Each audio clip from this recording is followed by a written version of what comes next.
Meaning of free will. Free will. Free will.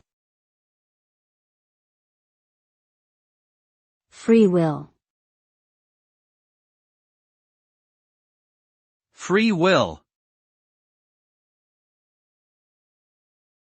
Free will refers to the ability of an individual to make choices that are not predetermined by external factors or fate. It is the idea that individuals have the power to choose their own actions and decisions, independent of any external constraints. In essence, free will suggests that humans have the capacity for self-determination and autonomy.